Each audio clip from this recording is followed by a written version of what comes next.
ঘরে থাকা সামান্য কয়েকটা উপকরণ দিয়ে যে এত সুন্দর দোকানের মতো বাবুজি কেক তৈরি করা যায়, না দেখলে বিশ্বাসই হবে না।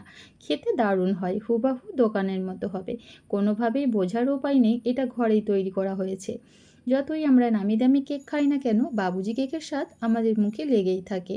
চলো আজকে রেসিপিটা একদম সহজভাবে বানিয়ে দেখাবো। কোনো রকম ঘি, বাটার, ওভেন, মোল্ড ছাড়াই গ্যাসের চুলায় ফ্রাই প্যানে 20 থেকে 25 মিনিটের মধ্যেই ঝটপট এই কেকটা বানিয়ে নিতে পারবে। তো প্লিজ বন্ধুরা, রেসিপিটা কোনো রকমের স্কিপ না করে প্রথম থেকে শেষ পর্যন্ত দেখতে থাকো, আশা করছি ভালো লাগবে। কেক তৈরি করার জন্য প্রথমে মিক্সিং বোলের মধ্যে স্বাভাবিক তাপমাত্রায় থাকা 2টা ডিম ফাটিয়ে নিচ্ছি। ডিমগুলো যদি ফ্রিজে থাকে অবশ্যই 1 ঘন্টা আগে নামিয়ে রাখবে, তারপর কেক তৈরি করার জন্য ব্যবহার করতে হবে। 1 চিমটে পরিমাণ নুন দিয়ে দিলাম, একটা হ্যান্ড উইচ দিয়ে ভালোভাবে নেড়েচেড়ে মিশিয়ে নেব। বাবুজি কেক তৈরি করার জন্য ডিম ব্যবহার করা হয়, তবে তোমরা যারা ডিম পছন্দ করো না, এই কেকটা তৈরি করার জন্য টক দই ব্যবহার করতে পারো। আলতো হাতে একটু নেড়েচেড়ে মিশিয়ে নেবার পর মিষ্টির জন্য দিয়ে দিচ্ছি 1 কাপ পরিমাণ পাউডার চিনি। আজকের কেকটা তৈরি করার জন্য এরকম একটা কাপ মেপে সমস্ত কিছু উপকরণ মেপে নেব। আর এই কাপ কিন্তু আমাদের সকলের বাড়িতেই থাকে, তাই উপকরণগুলো মেপে নিতে তোমাদের কোনো রকম অসুবিধা হবে না, খুব সহজেই কেকটা বানিয়ে নিতে পারবে। এবার একটা হ্যান্ড উইচ দিয়ে ডিমটাকে খুব ভালোভাবে ফেটিয়ে নিতে হবে। এই কাজটা একটু সময় নিয়ে করতে হবে, প্রায় 4 থেকে 5 মিনিট সময় নিয়ে ডিমটাকে আমি খুব ভালোভাবে ফেটিয়ে নিয়েছি। আর দেখতেই পাচ্ছ বন্ধুরা, এই পর্যায়ে ডিমের কালারটা একদম চেঞ্জ হয়ে গেছে, কিছুটা ক্রিমি ভাব চলে এসেছে। ঠিক এইভাবে কিন্তু ডিমটাকে ফেটিয়ে নিতে হবে। ডিমটা খুব ভালোভাবে ফেটিয়ে নেবার পর ওই কাপ মেপে দিয়ে দিলাম 1/2 কাপ পরিমাণ সাদা তেল বা সয়াবিন তেল। তোমরা চাইলে এখানে গলানো বাটার ব্যবহার করতে পারো। আর সুন্দর একটা স্মেলের জন্য দিয়ে দিলাম 1 চা চামচ পরিমাণ ভ্যানিলা এসেন্স। আর বাবুজি কেক তৈরি করার জন্য কিন্তু অবশ্যই ভ্যানিলা এসেন্স ব্যবহার করতে হবে, এতে করে সুন্দর একটা ফ্লেভার পাবে। আলতো হাতে নেড়েচেড়ে একটু মিশিয়ে নিলাম। এবার একটা স্ট্রেনারের মধ্যে নিয়ে নিচ্ছি ওই কাপ মেপে 2 কাপ পরিমাণ ময়দা। এখানে অবশ্যই ময়দাটা একটু চেলে ব্যবহার করবে, এতে করে দেখবে খুব সহজেই একটা লাম্পস ফ্রি ব্যাটার বানিয়ে নিতে পারবে। ব্যাটারটা একদম স্মুথ হবে আর কেকটাও কিন্তু খুব সুন্দরভাবে ফুলবে। তাই অবশ্যই এখানে ময়দাটা চেলে তারপর ব্যবহার করবে। তবে ময়দাটা আমি একেবারে অ্যাড করছি না, এভাবে অল্প অল্প করে দিয়ে একটা স্প্যাচুলা দিয়ে খুব ভালোভাবে নেড়েচেড়ে মিশিয়ে নেব। তো সম্পূর্ণ ময়দাটাই এখানে আমি চেলে নিয়েছি। তারপর দেখতেই পাচ্ছ স্প্যাচুলা দিয়ে খুব ভালোভাবে নেড়েচেড়ে মিশিয়ে নিচ্ছি। আর এই পর্যায়ে কিন্তু ব্যাটারটা অনেকটাই ঘন, দেখতেই পাচ্ছ। এবার এখানে আমি আগে থেকে জাল করে রাখা লিকুইড দুধ ব্যবহার করে ব্যাটারটা তৈরি করে নেব। তবে এখানে দুধটা আমি একেবারে অ্যাড করব না, অল্প অল্প করে দেব আর আলতো হাতে নেড়েচেড়ে মিশিয়ে নেব। আর এই ব্যাটারটা তৈরি করার সময় একই ডাইরেকশানে কিন্তু ব্যাটারটাকে মিশিয়ে নেবে।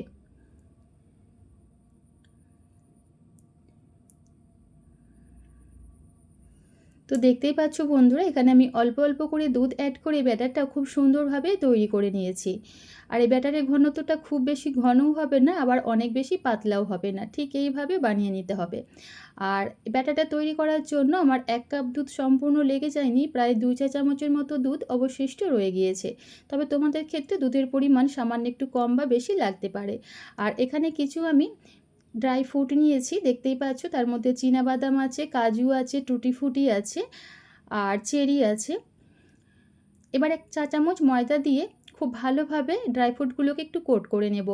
তবে তোমাদের হাতের কাছে এই পর্যায়ে যদি মোরব্বা থাকে অবশ্যই মোরব্বা ব্যবহার করবে, কারণ বাবুজি কেকে কিন্তু মোরব্বা ব্যবহার করা হয়।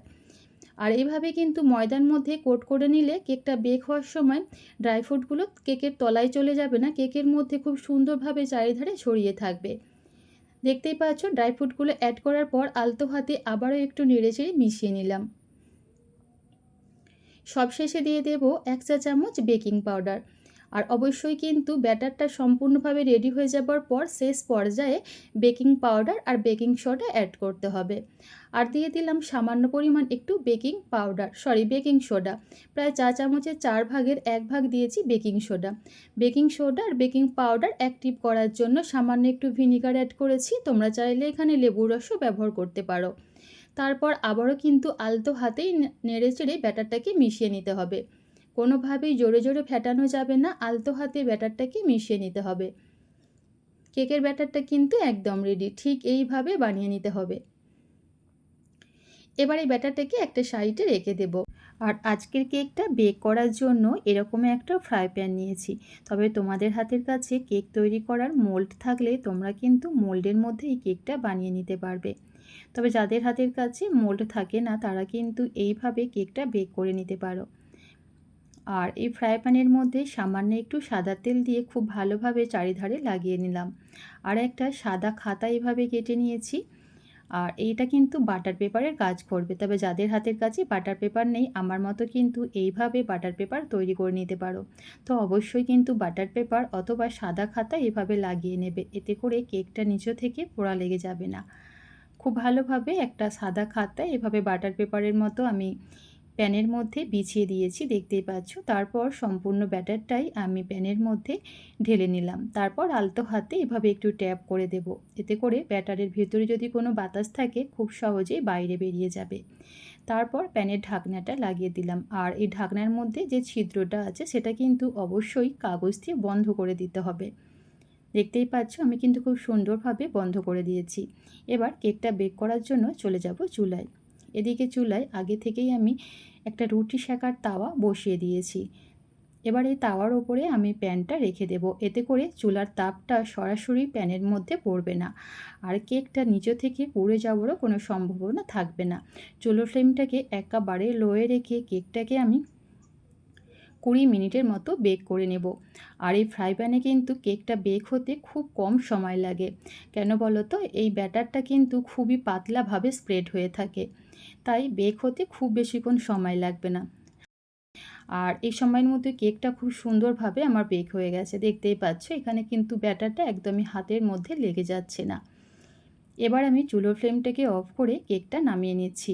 আর কেকের এর ওপরের অংশটা সুন্দর একটা কালার আনার জন্য গরম থাকা অবস্থাতেই খুবই সাবধানে কেকটাকে এভাবে আমি আগে থেকে যে চুলাতে রুটি সেকার তাওয়াটা বসিয়েছিলাম তার মধ্যে ওপর করে আর একটা ঢাকনা দিয়ে 5 থেকে 7 মিনিটের মতো রেখে দেব। আর এই সময়ের মধ্যে দেখবে কেকের মধ্যে খুব সুন্দর একটা কালার চলে আসবে।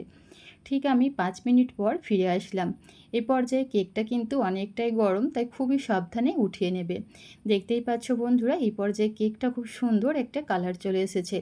তবে বাবুজি কেক যদি তোমরা ওভেনে বেক করো একদম দোকানের মতো কালার আসবে। এবার কেকটা ভালোভাবে ঠান্ডা হয়ে যাবার পর আমি বাটার পেপারটা উঠিয়ে নিচ্ছি। আর এই কেকটা এত অল্প সময়ে যে বেক হয়ে যাবে আমার জানা ছিল না। আর নিচে থেকে কিন্তু একটু লাল হয়ে গেছে, দেখতেই পাচ্ছ। খুব সুন্দর কিন্তু একটা কালার এসেছে বন্ধুরা। আর কেকটাও দেখতেও কিন্তু খুব সুন্দর লাগছে। কেকটা ভালোভাবে ঠান্ডা হয়ে যাবার পর অবশ্যই কাট করবে। তারপর এইভাবে আমি কিন্তু কেকটাকে কাট করে নিচ্ছি। আর দেখতেই পাচ্ছ বন্ধুরা কেকটা কতটা সুন্দরভাবে তৈরি হয়েছে, একদম তুলার মতো নরম তুলতুলে সফট আর স্পঞ্জি। হুবাহু দোকানের বাবুজি কেকের মতনই হয়েছে। একবার বানিয়ে দেখবে, তারপর নিজেরাই বিশ্বাস করতে পারবে না যে এত সহজে ঘরেতেই দোকানের মতো বাবুজি কেক তৈরি করা যায়। দেখতেই পাচ্ছ। তারপর এইভাবে ছোট ছোট পিস করে আমি কেটে নিচ্ছি,